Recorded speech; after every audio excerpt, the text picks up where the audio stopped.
Bonjour chers élèves et bienvenue à tous les élèves de Sciences Maths. Donc voilà un sujet que vous avez trop demandé, le circuit RLC en régime forcé. Je vous ai proposé une série de 4 exercices qui vont du plus facile jusqu'au plus difficile. Donc on va essayer de le corriger dans cette vidéo. Donc je vous rappelle que sur la chaîne, vous avez une playlist spéciale Bac Sciences Maths 2020. Vous avez plein de vidéos de physique et de chimie. Bien, donc commençons par ce premier exercice relativement facile. On va essayer de répondre par vrai ou faux. Donc on vous donne le courant mesuré par un ampèremètre en fonction de la fréquence. Voilà la courbe. On vous dit que la tension efficace au bord du circuit c'est 2 volts. Donc vous notez toujours les données essentielles, 2 volts. On vous donne l'inductance c'est 1 ampère. Et on vous dit la valeur de la résistance du circuit est 20 ohms. Vrai ou faux? Donc, pour calculer R, tout de suite aller vers la résonance. Et vous savez qu'à la résonance, j'ai une relation importante, laquelle vous avez U max est égal à R fois I max. À la résonance, l'impédance est égale à la résistance. Donc tout de suite la résistance c'est U max 10, 20, 30, 40, 50 milliampères. U max pardon c'est 2. Bon là on a la tension efficace mais on va multiplier par racine de 2 racine de 2. Donc c'est la tension efficace divisé par I efficace. Donc c'est 2 divisé par 2 volts d'après l'énoncé divisé par 10, 20, 30, 40, 50 milliampères. Donc 50, 10, moins 3. Et ceci va vous donner 40 ohms. Donc c'est pas 20, donc c'est une fausse réponse, elle est fausse. La capacité de condensateur est d'environ 1 microfarad. Bien, pour calculer la capacité d'un circuit RLC, toujours on va penser à quoi? À la résonance. Tout de suite, la relation de la résonance, tout de suite, on a ça, et on a ça aussi. LC oméga 0 au carré est égal à 1. Je connais L, il me faut oméga 0. Donc autrement dit, ce qui implique que LC fois oméga 0 c'est 2pi, donc c'est 4 pi carré fois F0 au carré est égal à 1. Je détermine F0 à partir de la courbe. Donc vous avez 100, 150, donc ici c'est à peu près 160. On va dire F0 égale à 160 Hz. Et donc C est égal à 1 divisé par 4 pi carré, c'est à peu près 10, disons 40 fois 160 au carré. Et ça va vous donner exactement 10 moins 6 farad. C'est bien 1 microfarad, donc c'est une bonne réponse. La bande passante est d'environ voisine de 30 Hz. Je vous rappelle que pour déterminer la bande passante, vous calculez d'abord I max sur racine de 2, ça vous donne 35 milliampères. Je cherche sur la courbe 35 milliampères, c'est à peu près ici, 20, 30, donc c'est là, plus exactement, 35 milliampères. Et l'intersection va vous donner la première fréquence, les bornes de la bande passante. Et là, vous voyez bien, c'est à peu près 30 Hertz, parce que de là à là, vous avez 50. Donc, parce qu'on vous dit voisine, donc c'est une bonne réponse aussi. Pour diminuer la bande passante du circuit, il suffit de diminuer la valeur de la résistance. C'est vrai parce que la bande passante, on va voir qu'elle est proportionnelle à la résistance. Vous avez une relation qui est delta de R. Voilà, ça c'est une question de cours. Delta de R, F est égal à R sur 2pi F. Donc si je veux que delta F diminue, il faut que R diminue. Donc si vous voulez, voilà d'où vient pour se rappeler rapidement de ces formules. Bon, j'ai fait une petite démonstration ici pour se rappeler de l'expression du coefficient de qualité de la largeur de la bande passante. Il suffit d'écrire Z de la manière suivante: R plus J facteur de L oméga moins sur C oméga. Ça c'est la définition de l'impédance. Je factorise par R, ça me donne 1 plus J, et là je factorise par L, donc L il me reste oméga moins 1 sur L C oméga, d'accord.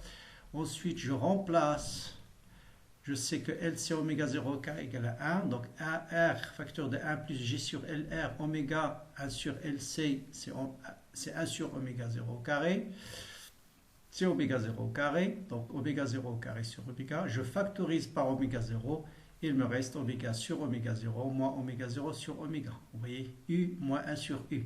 Et là, vous posez tout simplement cette quantité, c'est le coefficient de surtension.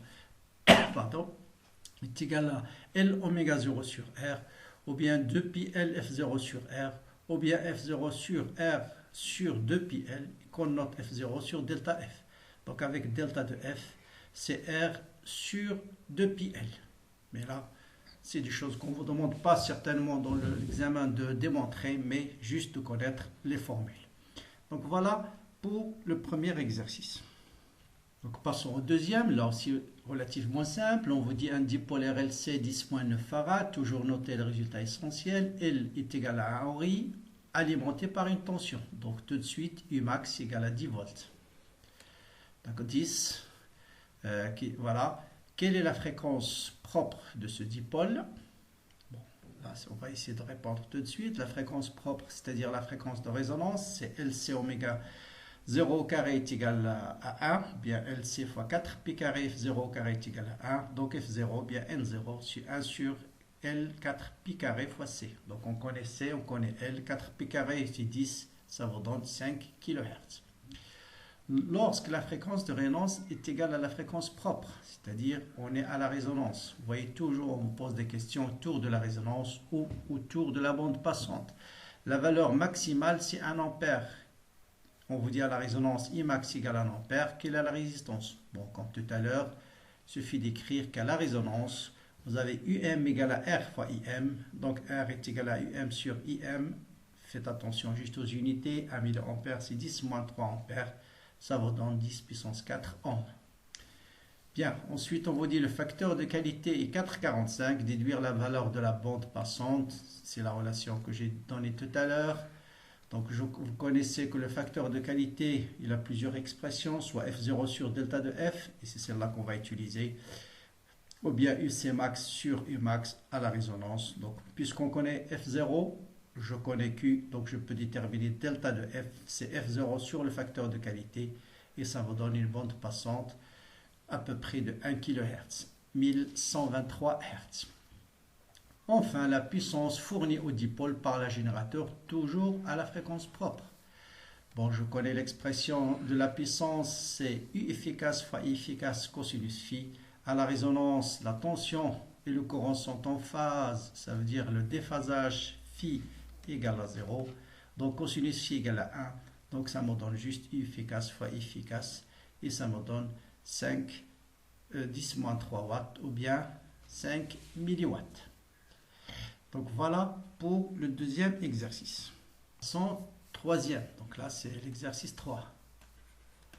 Donc on considère un circuit C1 dont le générateur délivre une tension sinusoïdale, le circuit est le siège d'oscillation forcée. Donc on est en régime forcé. Pourquoi dit-on que ces oscillations sont forcées? Bon, je l'ai rappelé dans la vidéo précédente dans le cours, forcé parce que vous avez un générateur qui impose la fréquence au circuit, c'est pourquoi on l'appelle RLC forcé. On veut visualiser la tension U de R, reprendre, là voilà le schéma qu'on vous donne, reprendre le circuit en plaçant correctement la résistance et en indiquant le branchement de l'oscilloscope, placer un ampère-mètre, d'accord?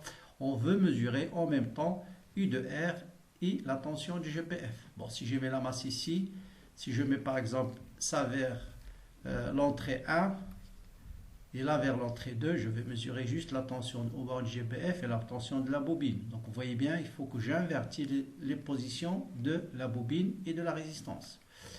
Voilà, je ramène la résistance à côté du GPF. Et entre la résistance et le GPF, je vais mettre la masse. Ça, c'est vers la voie 1. Et ça, je peux l'envoyer vers la voie 2. Donc, ça, je mesure U de R. Et là, je mesure la tension au bord du GPF. Ensuite, question suivante. Donc là, on vous dit l'amplitude de la tension d'alimentation est maintenue constante. On fait varier la fréquence. L'amplitude U de R prend une valeur maximale pour une valeur de F notée F0. Comment appelle-t-on cette situation? Bien sûr, si la fréquence au bord de la résistance est maximale, ça veut dire si le courant il est maximal, Donc cette situation, c'est ce qu'on appelle, pardon, je suis revenu en arrière, il faut aller en avant, c'est la fréquence de résonance, bien sûr. D'accord? Donc on l'appelle fréquence de résonance. Bon là, on va rappeler, oh là, qu'est-ce que je fais? Voilà. Donc ça s'appelle fréquence de résonance. Ensuite, l'amplitude de la tension est maintenue constante, capte la fréquence de résonance. Pour la fréquence F0, l'oscilloscope correspond dans AUR est le suivant. Donc voilà, U de R à la résonance, ça c'est à la résonance. Qu'est-ce qu'on nous dit de déterminer F0? Donc ça veut dire déterminer la fréquence à partir de cette courbe-là. Là, on a U de R en fonction du temps. Donc il faut déterminer la période entre là et là. Et vous avez bien la période, c'est 10 millisecondes. Donc voilà, période égale à 10 millisecondes.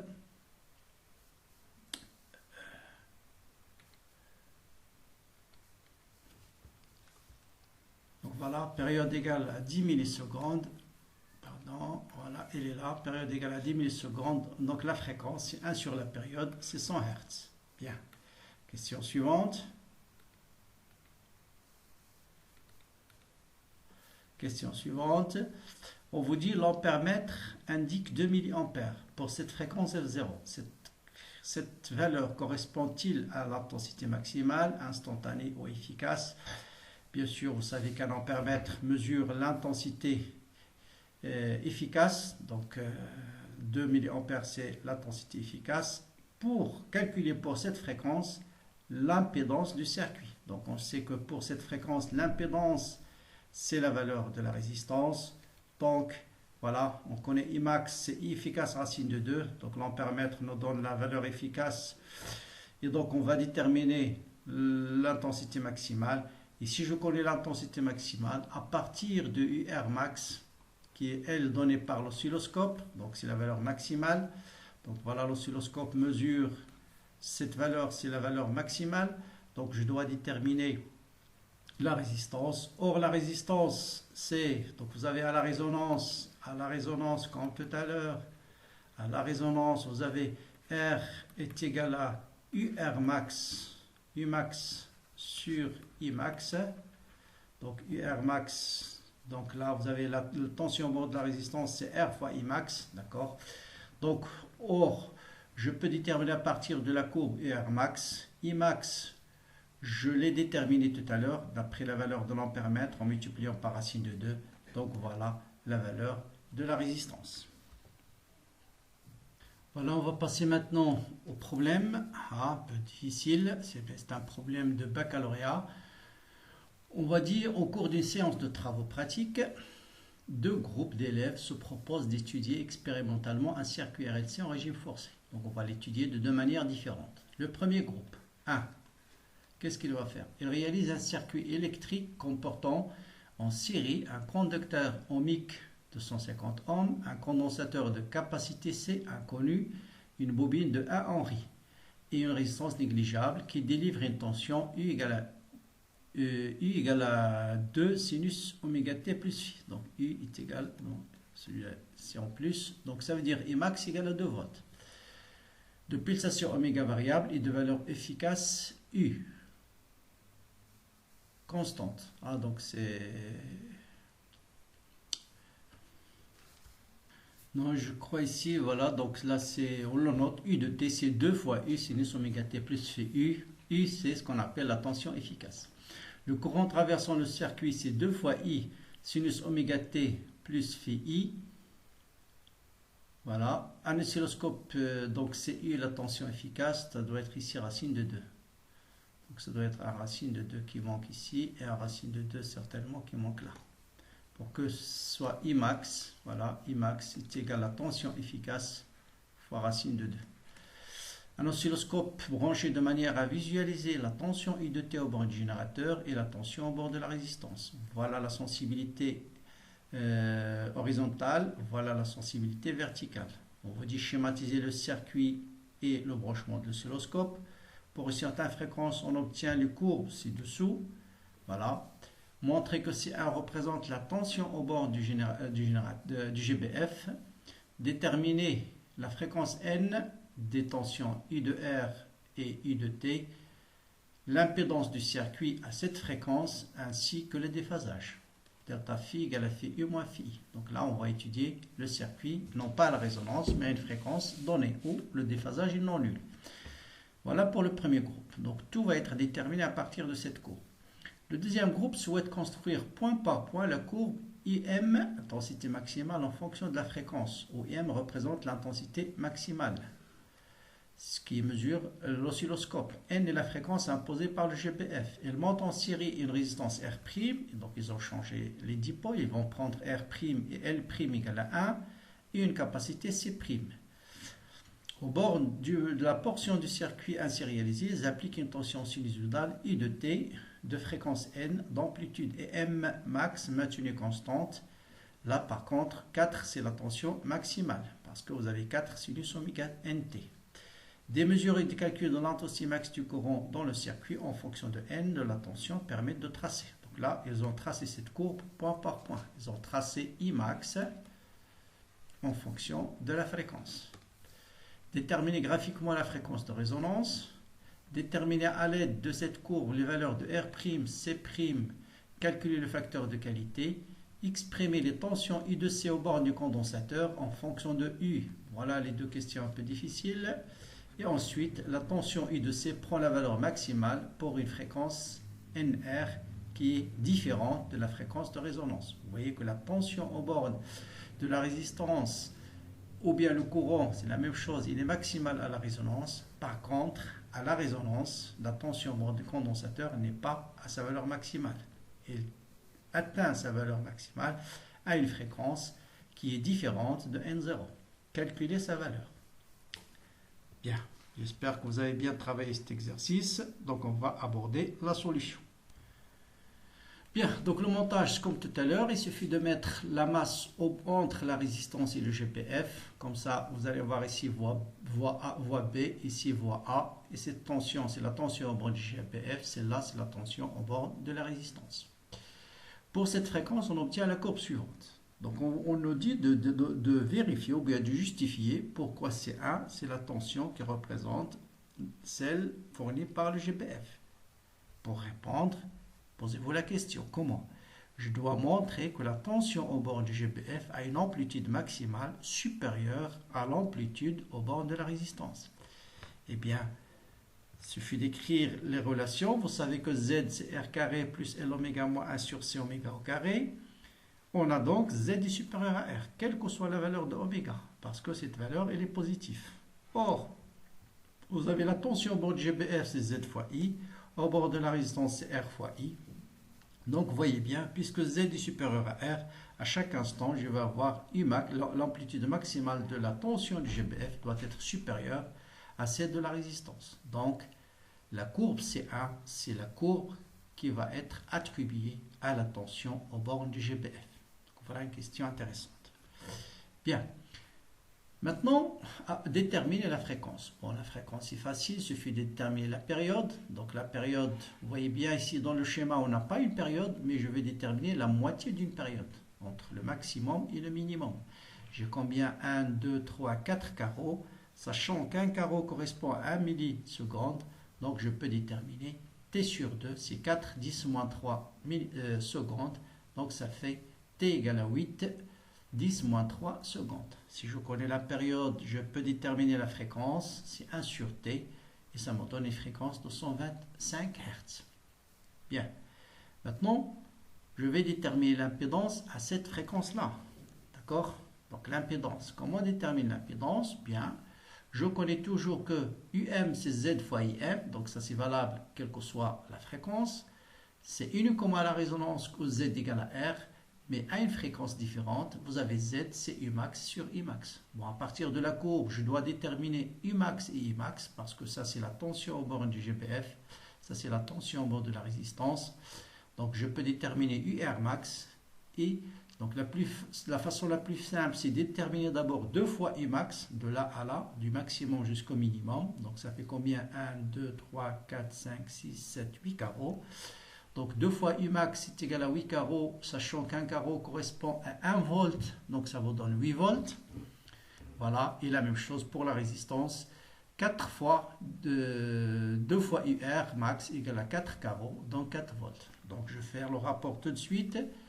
Donc 8, mais faites attention là, c'est sur Imax. Par contre ici c'est IR max, donc je dois multiplier en haut et en bas par R. Et R fois Imax, c'est UR max. D'accord? Donc là, faites attention, une courbe c'est la tension au bord du GBF, l'autre c'est la tension au bord de la résistance. Alors que ici c'est UM sur IM. Donc il faut multiplier ici par R, en haut et en bas par R.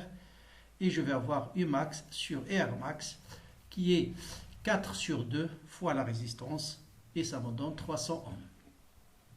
Bien, pour le déphasage, il suffit de déterminer la différence temporelle entre ce premier signal et le deuxième. Vous voyez bien la différence entre les deux maximums, c'est un carreau. Et vous savez que delta phi est égal à 2pi sur t fois delta t. D'accord? Autrement dit, faites règle de 3. T correspond à 2pi, delta t correspond à delta phi et vous allez trouver cette relation très facilement. Donc delta de phi, ça me donne 2pi sur 8 fois delta t, et delta t c'est un carreau, voilà. Donc ça me, et t c'est, donc on va remplacer juste par les carreaux, donc t ça fait, on a dit 8 carreaux, et delta t c'est 1, donc ça sera 1/8, voilà, et ça me donne pi sur 4. Donc ils sont en quadrature de phase. Déterminer graphique. Bon, maintenant, on va passer au deuxième groupe. Deuxième groupe, ils ont mesuré Emax en fonction de la fréquence. Et à partir de cette courbe, on va essayer de tout déterminer. Bon, la plus simple, c'est la fréquence de résonance. C'est le maximum de IM. Et d'après la courbe, ça me fait 120 Hz. À l'aide de cette courbe, déterminer les valeurs de R' et de C'.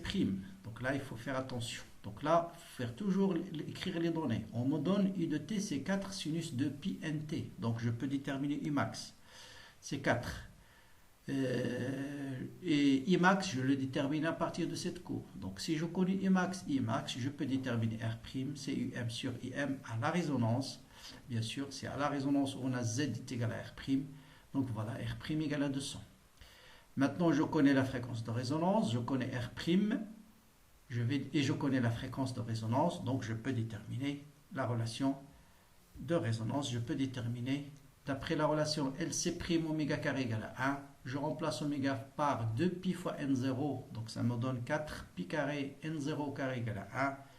Voilà, faire l'application numérique, je vous laisse le soin de faire le petit calcul. Pi carré à peu près égal à 10 fois 4 fois 1 fois 120 au carré, ça vous donne 1,7 microfarad, ou bien 1,7 10 moins 7 farad. Bien. Maintenant, on veut calculer la valeur du facteur de surtension. Donc, vous avez plusieurs expressions, soit UC max sur Emax, ou bien, je peux l'écrire aussi, c'est, bon, on peut déterminer là aussi par F0 sur delta F. Bon, je reviens, voilà. Vous pouvez déterminer Imax sur racine de 2, donc 20 sur racine de 2, c'est peut-être d'ailleurs la méthode la plus simple. Mais comme on connaît C', on a déterminé R', donc je peux le déterminer aussi par cette expression qui est 1 sur 2pi F0, c'est-à-dire oméga 0 fois R', C'. Donc voilà, ça me donne 3,77. Bien, déterminer la tension efficace UC au bord du condensateur en fonction de U, R', L', C' et N. Donc je rappelle que ZC c'est 1 sur GC oméga. Donc ça veut dire la tension au bord du condensateur, son module c'est 1 sur C' fois oméga à la résonance de pi fois N0. Donc là, UC au bord du condensateur en fonction, donc 2pi fois oméga. Donc vous avez U égale à Z fois I. Donc je peux remplacer U de C, remplacer I par sa valeur, c'est U sur Z. Donc et Z c'est R' au carré plus L' oméga moins 1 sur C' oméga. Donc voilà la tension au bord du condensateur. Montrer, donc ça c'est, donc d'accord, UC c'est 1 sur C fois C' fois oméga ici, hein, d'accord, oméga partout oméga, et puisqu'on voilà, partout c'est oméga, exact, et là c'est Z', très bien. Donc là on me dit de la tension I de C prend une valeur maximale. Donc je vous rappelle que pour déterminer le maximum d'une fonction, il suffit que sa dérivée soit nulle. Je vais déterminer d'abord cette expression. quand est-ce que cette expression est maximale? U c'est une constante, ça c'est une constante, donc si le dénominateur est minimal. Donc si c'est racine carrée de tout ça est minimal, d'accord? Donc là, il ne fallait pas mettre n0, hein, donc il faut mettre n normalement. Bon, si le dénominateur est maximal, bien, voilà. Quand est-ce que le dénominateur est minimal? Si sa dérivée est nulle. Donc je vais calculer la dérivée de tout ça égale à 0. Donc là, c'est dérivé, j'introduis oméga à l'intérieur, ça me donne oméga carré fois tout ça, plus LC prime oméga carré, moins 1 sur C prime, le tout au carré. Bon, dérivée de ça est nul, ça veut dire, donc tout ça est égal à 0. Bon, la dérivée de racine carrée de f, c'est f' sur 2 racines de f est nul, ça veut dire f' est nul. La dérivée de ça, vous voyez bien, la dérivée d'oméga carré, c'est 2 oméga fois r' au carré. Et la dérivée de tout ça, bon, c'est 2 fois f' fois f, voilà. Et je développe un petit peu tout ça, je vous laisse le soin de suivre le calcul, et vous voyez qu'à la fin, je trouve exactement oméga carré est égal à 1 sur L'C' moins R' sur 2L' au carré, ou bien si je multiplie par 2pi, oméga carré c'est 2pi fois f, donc ça veut dire f au carré est égal à 1 sur 4pi carré, donc ça veut dire je divise ici par 4pi carré, ici par 4pi carré, et je retrouve exactement la valeur qu'on me demande. Il y a un peu de calcul, je l'ai fait. Bon, je vous laisse le soin de reprendre ligne par ligne, mais les principes, l'idée c'est quoi? C'est d'abord d'écrire U' de C. Donc U de C, N0 en fait c'est ce oméga ici. Hein. Donc N0 c'est...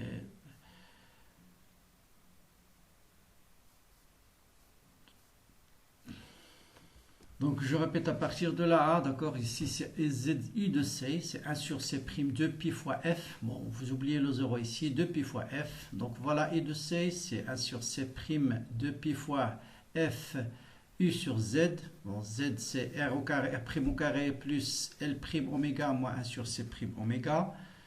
Donc voilà, on cherche la valeur où U de C est maximale. Donc si U de C est maximale, si le dénominateur est minimal. Quand est-ce que le dénominateur est minimal? Si sa dérivée est nulle. Après, c'est pas très compliqué. Vous arrivez certainement à ce calcul.